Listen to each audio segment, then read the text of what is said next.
Um, she's got the sun in Leo. It's Leo in the midheaven, which is the career. We talked about that earlier today. That's been the 10th house is career. Sixth house is work. Now, what's the difference? They're both the same? Well, your work is servile. Virgo rules the 6th house. That means you're working for somebody else. Career is 10th house. If you want to know how or what you're likely to do in your life that allows you to be free of the encumbrance of being a servant to others, look to the 10th house. That's the leadership house. That's I rule. I'm in charge. Okay? So, Leo in the midheaven, Sun in Leo, and look at what her career is. It's all about being kind of a star, Leo, on stage, the actress. But she's done it with a different way. So a legendary workaholic running a media empire like a queen, named after what else?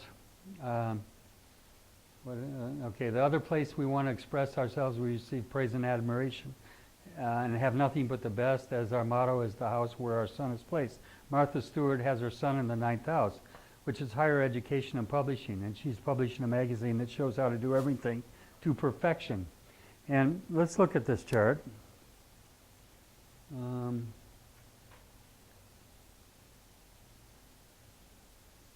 Okay, can you all see? It's hard to see, isn't it? Okay. Anyway, she has Jupiter.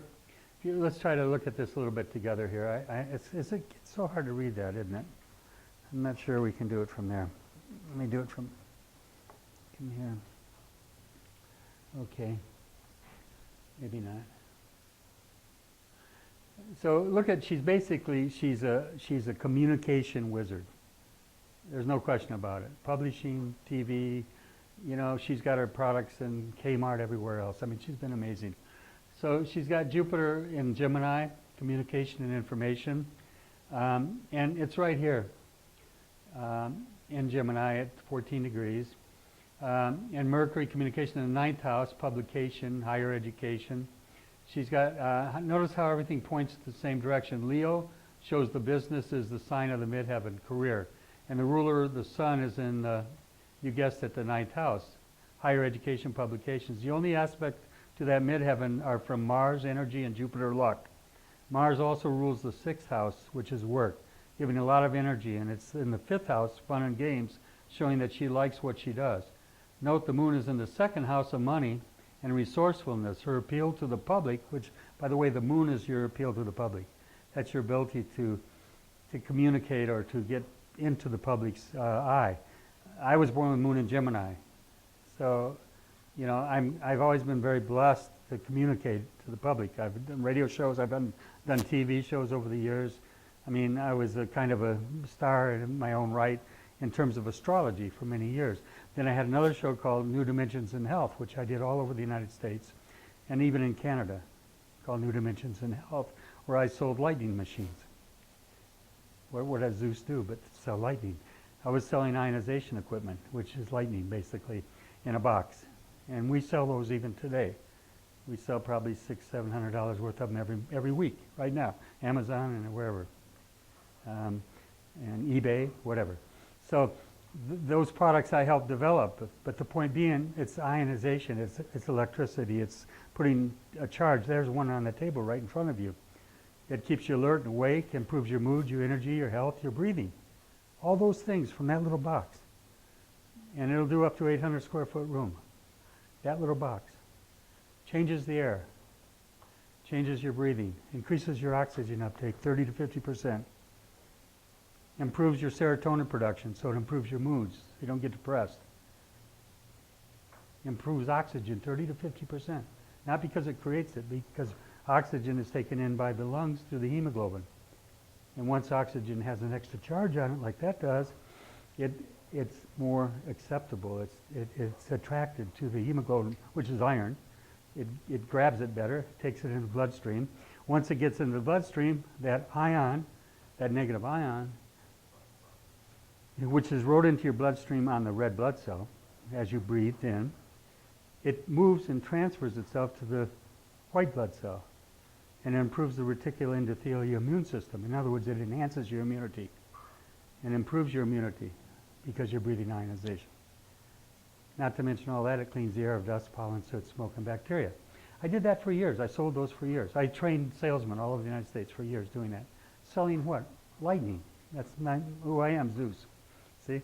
So that's, you look at these charts and you see the power of Jupiter, luck, Mars, energy. Mars also rules the 6th house, which is work, giving a lot of energy.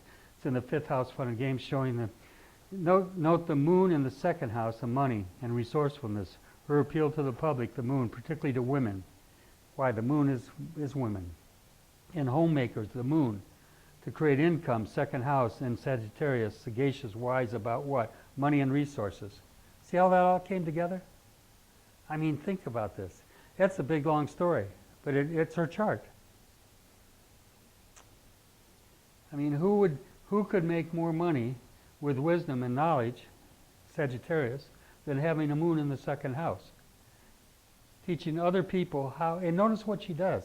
She teaches other people how to be resourceful. If you've ever watched what she teaches people how to take things that you would normally throw them away, and she would show you how to make something nice out of them. She's very good at stuff like that. Okay? And how to save money and yet have beauty in your home.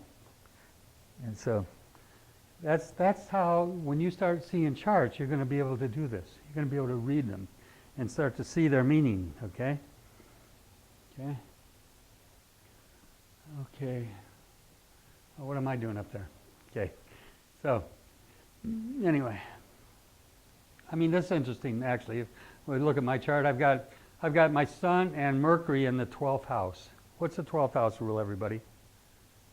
It's confinement. Ah, good. Yes. Hey. Hospital.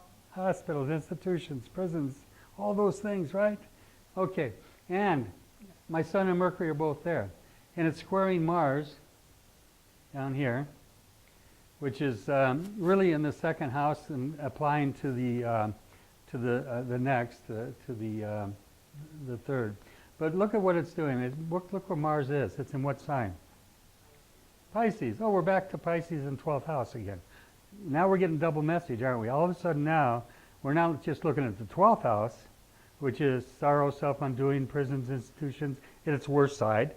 It can be the monk, the priest, the recluse that moves off into solitude for spiritual growth. It can be the prisoner, as I ended up being. What if I'd known this before I went to prison? What if I'd had this chart and somebody sat down with me and said, Ron, do you know if you're not careful, you're going to end up in prison? Of course, my parents told me that all my life. Someday you're going to end up in prison. Self-fulfilled prophecy. They tell you long enough, you do it. But anyway, the point I'm getting at is that this Mars squaring Sun, Mercury, and what did I go to prison for? Armed robbery? What is robbery? Mars. 2nd house, taking what? Money. Huh? 2nd house, squaring Sun, Mercury. Okay. Wow. But I have a Sun trine Pluto. Okay? Perfect trine. Also have Sun trine Jupiter. Have a grand trine. Okay? So, I mean, there's so much. There's many other aspects here, but I have Moon in Gemini, 7th house. It's on a grand cross. It's opposing Venus. It's squaring Neptune and Jupiter. So Jupiter has got a grand trine. It's got a grand cross, and my Sun is square Mars, and from the 12th to the 2nd. So all these energies are all working in a way to bring out something out of me. Because not only does the Sun get the square, but it gets the trine to Jupiter. Because Jupiter's at the last degrees of Pisces, so it's almost in Aries. If it was fire sign to fire sign, it would be a perfect trine if it was 5 degrees the next sign. But it's just short of that. Okay? So, anyway. Okay, Neptune on the cross, with Moon and Venus in the cross. The lack of mother in my childhood. My mother didn't raise me. Venus opposing the Moon. What is Venus, the relationship you have with someone? What's the Moon, the mother? What's my cross? A lot of my cross was the relationship that I didn't have with my own mother. and being raised by a lot of different people that abused me.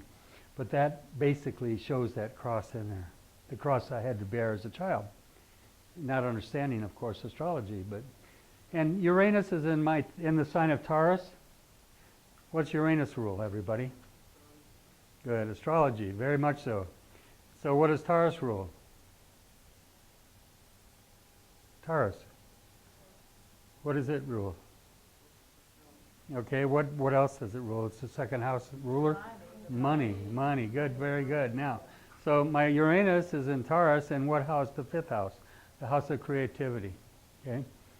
The house which is Leo's house. It's kind of like the house of what? You know, it's, Your passion, you got it, yeah. whatever you are really into. So, and it's interesting because in this chart, you know, one of the things you start to look at in a chart is the predominance of the signs. If you have mostly earth signs, that means you're much more practical and down to earth, obviously, right? If you have Virgo, Taurus, and Capricorn, a lot of that in your chart, you have a better business sense. You tend to be much more practical in life. If you're all air signs, you can be just that. You can. I remember giving a lecture in Pennsylvania one time. There was 1,000 people there. It was an astrological convention, and I was new at this. I'd just been out of prison a short time, and I was really on fire, ready to go, you know, and give my message. And so there was a guy that was called the Dean of Astrologers, biggest ego you ever saw. And I got up and I gave my fiery lecture, and people were quite frankly spellbound, and I was on fire too, because I was just being released from all these years of knowledge, and I had it, and I wanted to share it. And so he gets up after me, and no, we went to lunch after this. That's what it was. He wanted to sit down with me and talk to me.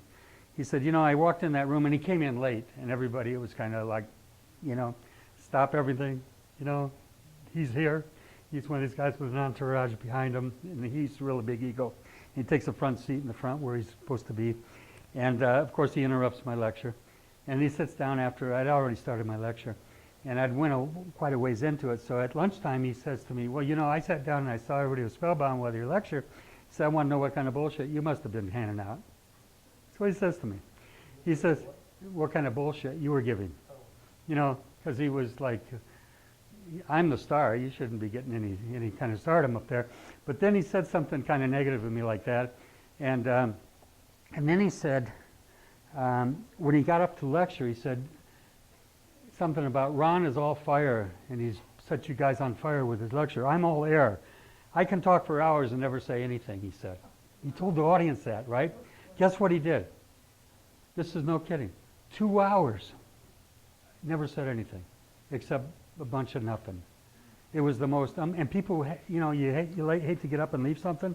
People would start getting up and leaving, and eventually they just couldn't handle it anymore, and pretty soon the whole room almost emptied out. And he was still up there doing his thing, but he was all air signs. And I don't mean to denigrate anybody with all air signs, but I'm saying sometimes you can have too much of something. I've got a lot of fire. I've got very little earth. I'm not the most practical guy for sure. Ask my wife, she'll tell you. I'm not. I'm very practical about my astrology, though. The only planet that and Neptune are the only planets that are in earth signs in my chart. So what I'm trying to teach you is that when you're looking at a chart, I want you to start to look at how many planets are in what. You have a little thing on the bottom left side of your chart that tells you what's your fire, what's your earth, what's your air, how many have you got in what. Have you all looked at that? Huh? I'm sure you have, huh? So this helps you get a feeling about the person and their quality of who they are. Okay? It doesn't mean that if you had all air that you're going to be like that person that did that. His ego was so big it was like this, you know. I mean, I'm very good at seeing. I'm Sagittarian. I see well. You know, I pick up people's energies, and I can see who their essence is real strong. And I often thought that maybe 4 years in the Navy I spent, and 9 years in prison, I'm very quick usually to size up guys, you know, and who they are, because I had to survive, you know, for years. So anyway, What are you going to do, honey? Take Zeus out? Okay. So, okay. I hope I didn't take you too far off course here, but I just want you to get a feeling about what charts are about and how to read them, okay? You're not going to do this overnight. You're going to do step by step. You're going to start progressing. You're already learning a lot. You don't realize how much you've learned. You've learned a lot. I was, quite frankly, that little thing I gave you seemed like trivial, but it's good because it shows just how quickly you're absorbing all this, okay? Now, if you have many planets in water, Yes. you are an emotional. You're emotional, you're psychic, you're intuitive, very high sense of feeling about what other people are about. You know, What about many planets on Earth? and what? On Earth? In earth signs? Yeah. Like I said earlier, they tend to be more practical, more grounded. They can more resourceful also generally, able to deal with the material world in a way that others sometimes can't. So, Tarians, for example, Taurus is a very sensual sign. It's a very powerful sensual sign. It's also a sign that if you give them a piece of material, they can judge and value it so much different than we would. They have a sense of feel and they touch. You know, if it's velour or something, their ability to use stuff like that is amazing. One of my students is a seamstress, and she's amazing, and she has a lot of this you know, energy in her. And I think when you're doing charts, you know, you're going to look at charts and you're going to say, okay, they're mostly Earth, but what are the planets doing in that chart? And what are the rulers of those signs doing? Is their life basically one of hardship because they got a lot of crosses? There's a lot of trials? And where are those trials located? What areas of their life are being affected? Is it Venus relationship? Okay. It's like when I looked at the guy's chart, you know, Michael Horn, and I see in his chart that he has Saturn squaring Venus, and I'd have to get the chart right out. I just did it, but I see a cross there with that, and I know right away this accusing spirit, which he tends to retaliate against others that have a different opinion of his. They tend to, and I'm not saying he's wrong or he's right. He might be 100% on. Maybe all the stuff that he talks about flying saucers and Billy Meyer and the predictions that Billy Meyer's made, they may be 100% accurate. I don't know. I haven't been able to discern whether, you know, it's all a big myth and a story made up or whether it's some validity to it. Some of it's amazing. Some of the predictions he's made have come true. So based on what he's been told by these extraterrestrials. So anyway, when you're doing charts, you know, the other thing you look for is delusional. You know, because if you have, as we saw a chart the other day, we saw a chart with what? Saturn conjunct Neptune. Remember? When we did a Saturn-Neptune aspect, that was in your charts, your friends. Saturn-Neptune, yeah. Yeah, you said, you know. And that was somebody that has, Neptune is delusions at its worst. Saturn is paranoid. It's separation. It's a sense of alienation, separation. Saturn, Satan, the devil. It's the spirit of accusation, basically. You join it together as he had in his chart. Is it okay to talk about it? Oh, no, you can Yeah, talk with because she brought me a chart and she was, what do you think about this guy? I had to tell her the truth. And it was squaring Mars up in the midheaven. Saturn square Mars, up here's Mars, and Saturn's on the 7th cusp, and it's joined exactly with Neptune. To me, that's dangerous. That's very dangerous, because you have, not only do you have the two planets, see there's 3 planets that a woman particularly, I say a woman, but we all probably should, but I think women need to know about more than anything else in a chart. I always do this with a little bit of trepidation, because I'm always thinking, God, if there's a guy in the room that's got this, he's going to hate me. But there are 3 planets you don't want to see in affliction. You don't want to see these 3. These things are dried up. Okay. You don't want to see Mars. You don't want to see Saturn. And you don't want to see Pluto making afflictions to each other. Okay. Now, this combination of Pluto, Saturn, and Mars, I've seen it over and over again. It can be dangerous. It can be very controlling. I have a woman that I do her chart every year, lives on the west coast of Florida, and I've been doing her charts for years, along with compatibilities for guys that she's involved.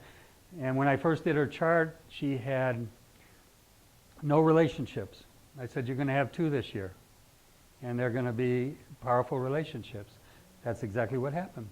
And she's in her late 60s. She didn't expect to ever have a relationship with anybody again. And so she's got 2 guys in her life, and one's JR and the other one's named Jim, or Ron rather, Ron and JR. And Ron is the kind of laid-back guy that likes to lay around and watch TV at night and just take it easy. JR is the social guy. He's always out to country clubs. He's very active in the social life.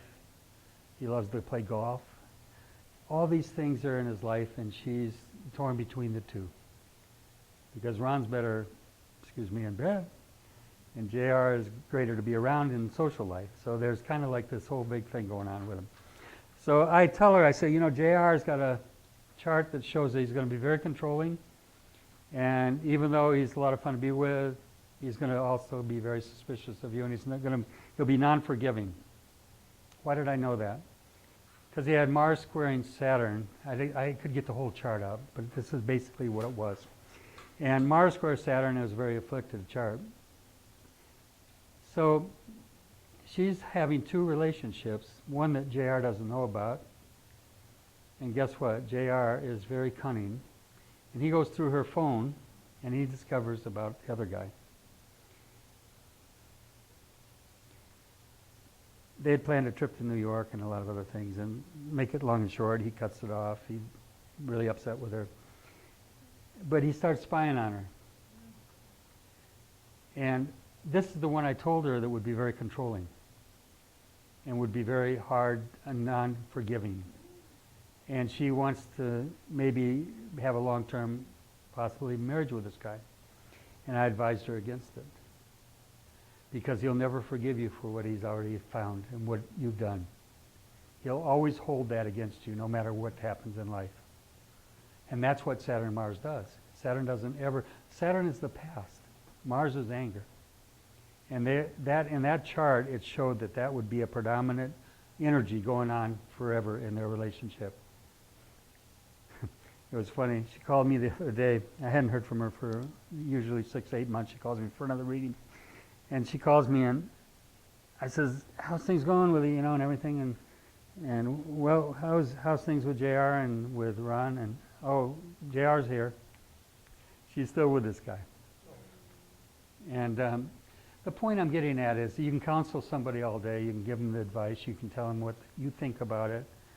And as I was telling B the other day, there's one thing you need to be cautious about. And I need to really give this to you at an early stage in your working in this environment. There's something called alienation of affection. And I have a friend, an astrologer in California, who was sued by a husband who had advised her, the wife, that this was not a healthy relationship, not a good relationship, and that she should get out of it. Well, you know what happened. The husband found out about it. He took her to court for alienation of affection, and he won the case. He won the case. He won the case. And he took everything she had. The point I'm getting at is you walk a fine line as a counselor. And one of the things you'll see if you ever watch the psychic lines, okay? It always says on TV, if you watch them, this is for entertainment purposes only. What do you think they do that for? Protection. It covers their butt. Okay? Now, you get serious about astrology, you're going to see a lot of things. And you have to be very wise and very circumspect about how you share information. You hear what I'm getting at? You got to be careful, okay? I am always watchful. I'm always careful what I say. I'm always being cautious that I don't step over a line that also causes problems. Somebody coming knocking on my door saying, I want to talk to you, but you know what I mean? You told my what? You said her what about me? You know, you'd be really careful. You're going to learn as you get into this business and you become good at it, you're going to see more than you should see sometimes. I guarantee you that. But many times to say the truth, for me, like it's like is a problem because people want to hear what they want to hear. Good for you. They don't want to hear the truth. Exactly. She's right, direct. Yeah, she is, yeah. She didn't like it. I didn't like it many times. So I Yeah. don't have to do anything anymore. That's the only way I protect myself. Yeah. Well, you know, she's wise. As I said we were talking about this the other day, B and I told her that even in financial things, you got to be careful because people that are asking for financial advice, I've gotten involved with it in my life. I made a guy a lot of money. I made him in 1 or 2, 3 days, I made him $25,000 in trades when he was doing commodity trading in Chicago. And he was very happy. He gave me $2,500. He says, Ron, let's invest this money. I'll put it back and then we'll trade together. And once I got myself involved in it, I started doing wrong because I wasn't objective anymore. My money's involved now. But the only point is that you got to be careful because even in financial advice, you can be careful because finances, people that are really good in finances that have money, that have investment capital and all that, they also have something else alongside of them. Guess what it is? Lawyers. So, you know, you start giving out advice, you better be careful. So I've always been very, very cautious, but at the same time, I try to be honest with people as best I can. And some people are like my client on the West Coast, she appreciates me. She knows that I'm telling her the truth, but she's willing to go through and continue on in the path that she's going. It's her choice. I tell people, I don't tell you what to do, I just tell you what I think is best. You make a decision based on that. And I'll never judge you if you make a decision contrary to what I tell you. I'm not here to judge, I'm here to just give information. So I want you to be that kind of counselor. Okay? All right, what time is it? It's 9:30. What is it, 8? Is it 8:30? Yeah, let's take a break. We have some treats here and just some healthy things. And take a break and let's get back to it in a minute.